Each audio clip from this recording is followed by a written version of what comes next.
But as we look to the future, big picture wise, what we're believing God for, and I don't think this is just us. This is nothing special about us. I think this is the call upon every Christian marriage, is that God has called upon us to model, to make, and to multiply disciples of Jesus.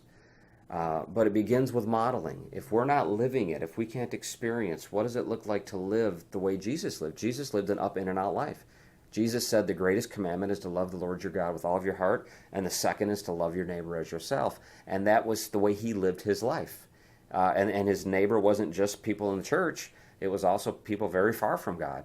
And as we look out toward the future and we think about modeling and making and multiplying disciples, we know that whatever direction that takes us in, we don't know what direction that's going to take us in, but if we can stay focused on that, if we can keep trusting the Lord for our identity and find our value in our relationship with Jesus and not in how well things are going or how well our kids are doing or even how well our marriage is doing at any given moment, and bring that sense of grace and identity and strength into our marriage, we know that it's not just hope at that point. We know that that's a workable strategy for not just a happy marriage. We want to have a happy marriage, but more than wanting to have a happy marriage, we want to have a marriage that is living out God's purposes for us. We believe that it's not just about feeling good. We want to feel good, but what we really want in our marriage is to have impact.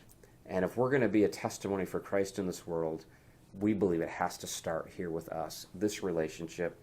You know, Jesus says that in Ephesians 5 as well, that this is a mystery because this relationship somehow, in some mysterious way, represents the relationship between Christ and his bride, the church. And so the vision is so much bigger than 10 steps to a happy marriage. And for us, it has to be. It has to be more compelling and bigger than that because that's what makes it worth it.